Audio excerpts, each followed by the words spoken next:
Okay. So here is part 2 of the Project 2 demo. We're actually going to draw some letters. So you've done all your practice strokes. If you're coming to this video first, please stop it, go back, look at part 1 of the demo where we look at all the practice strokes. You want to go through these in order. On step 3, I've given you order. I want you to follow this order. And this is simply because if you follow this order, you'll be doing the easier letters first, working your way up to the more difficult ones. If you just go through the alphabet in alphabetical order, you'll be starting with harder ones.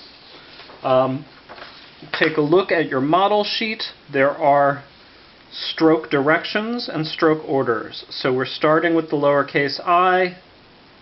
That stroke is 1. The dot is 2. The L, we have 1 stroke. N, we have 1 and 2. Keep these in mind as you go. So just like our skeletal letters, you are going to work from the X height to the baseline. You're going to go through and you're going to mark your best ones as you go. Just sort of give yourself a little bit of positive feedback. So you're going to start with the I, you're going to move on to the lowercase l. As with the skeletal letters, if you're moving very slowly and gripping the pen very hard, it's very difficult to have a smooth straight line. If you're gripping it comfortably and going more quickly, you can get a smoother, straighter stroke. So it's not quite the speed that you're used to with writing, but it's much faster speed than drawing.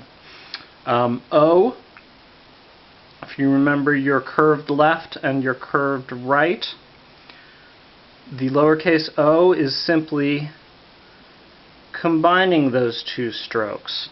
When you are combining strokes, you want to plan on a little bit of overlap, actually.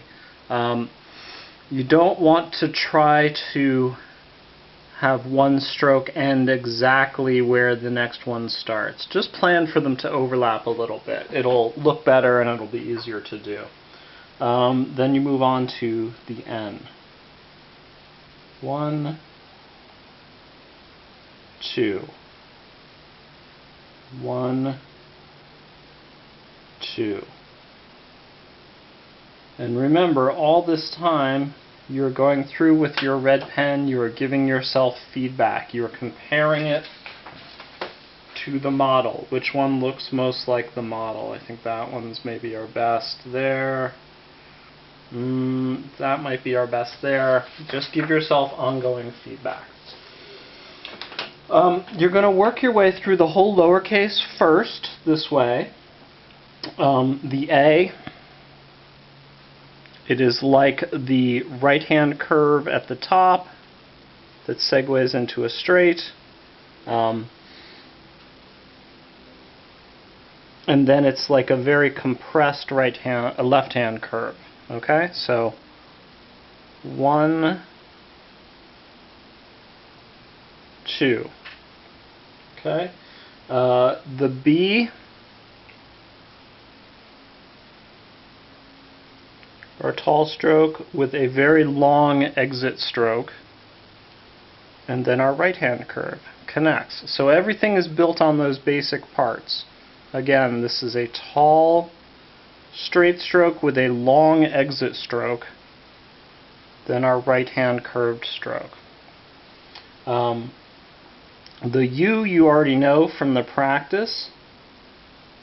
1, 2.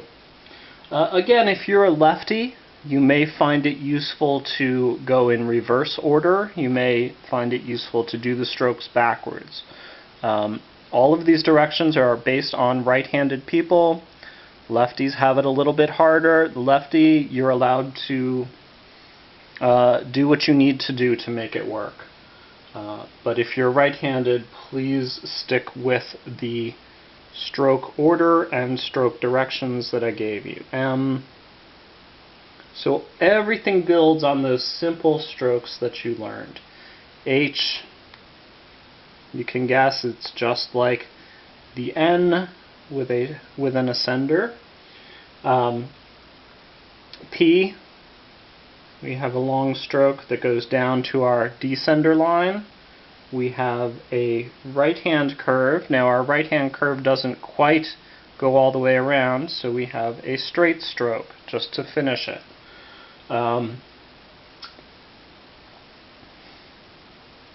Q is similar. We have a left-hand curve. We have a straight stroke to connect, and then a long curve down to the descender line. Y is where we start getting into our angled strokes.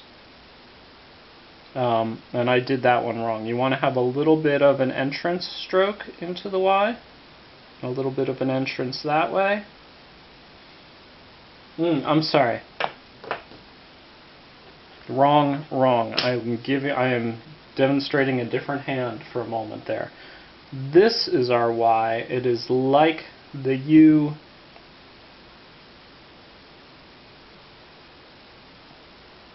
Okay, that'll be a little bit easier for you guys. So ignore what I was just doing with the angles. Different calligraphic hand. That's your lowercase y.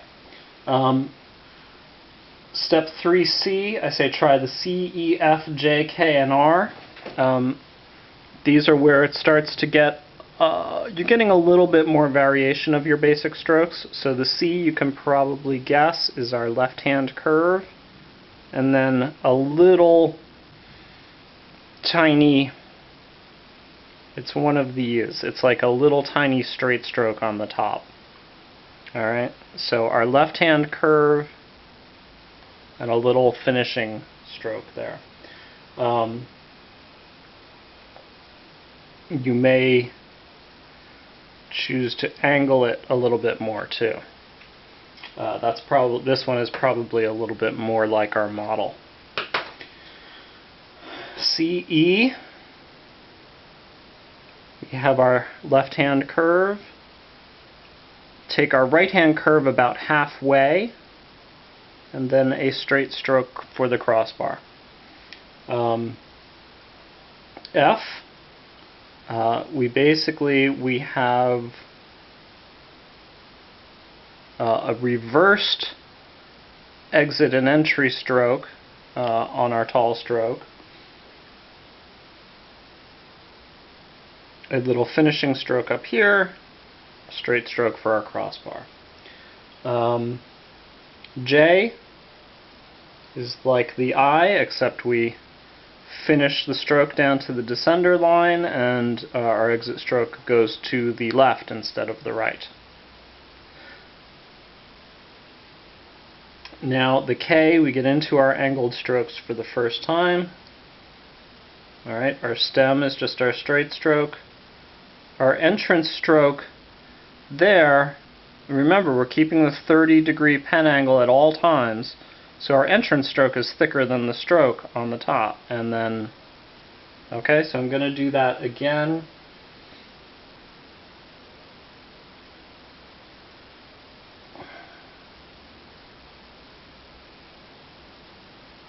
Okay.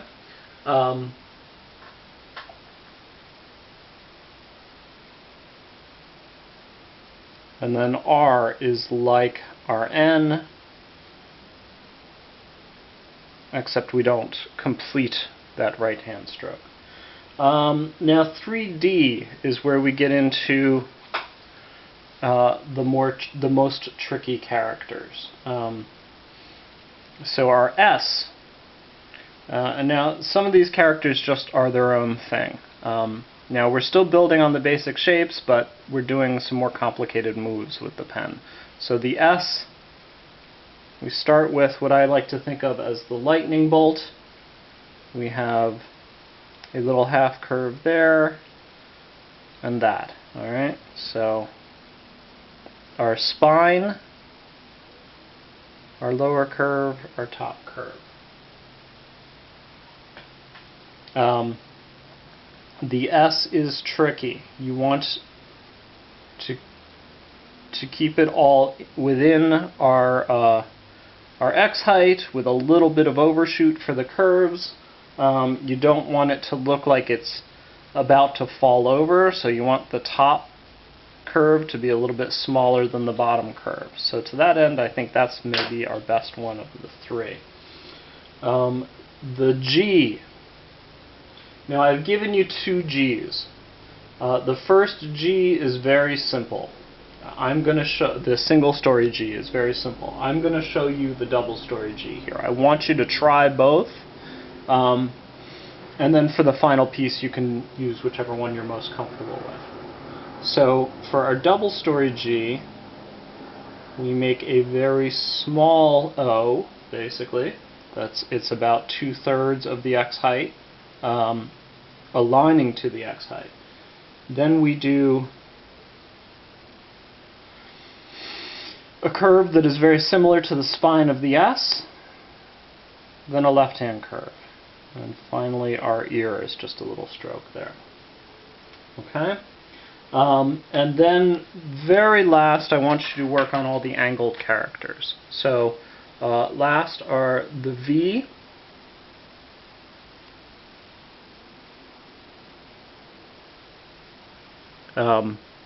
we have an angled left-hand stroke with an entrance and an exit stroke, and then a right-hand stroke with an entrance stroke.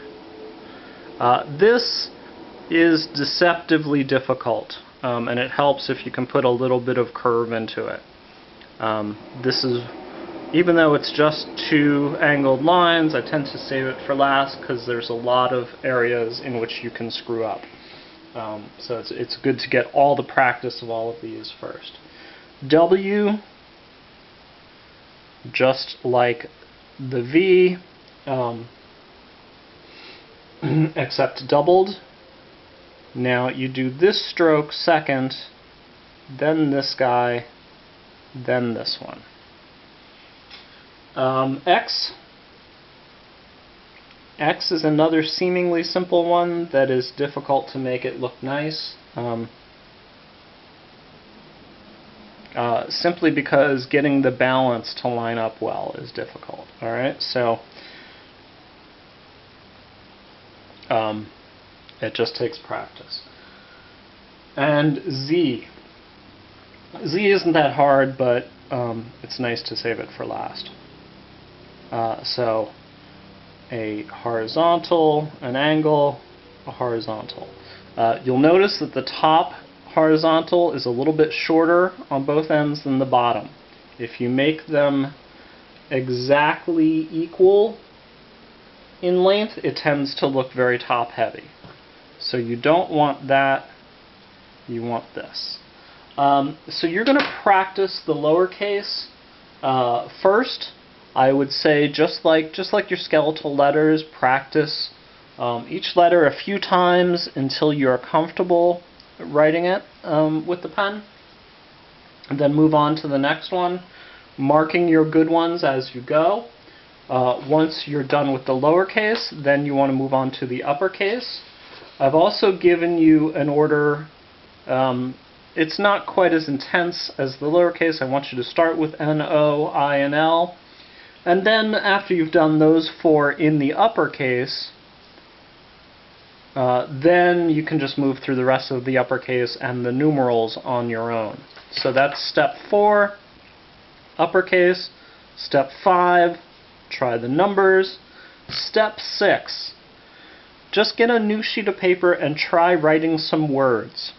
They can be anything. They can be your girlfriend or boyfriend's name. They can be your address. They can be poetry. They can be your favorite song lyrics.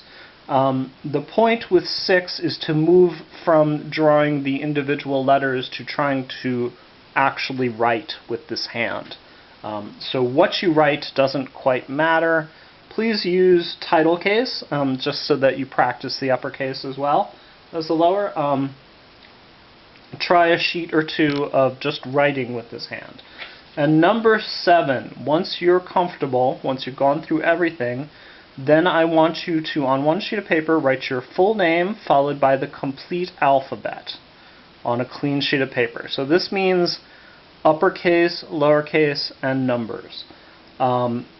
Try to make them all as perfect as possible. If you do mess up on a letter, just put a little X over it and do it again. I'll give you 5 redos on this final sheet. So if you mess up 5 letters, then it's time to practice some more and try again. Actually, you have 5 mess-ups. If you mess up a 6th time, then it's time to practice some more and try again. Step 7, for those of you in my online class who are using smaller paper, you may need to do it on 2 sheets of paper. Everyone in my in-person classes who is using the larger pad, it should all fit on 1 page. And that is part 2 of our calligraphic hand.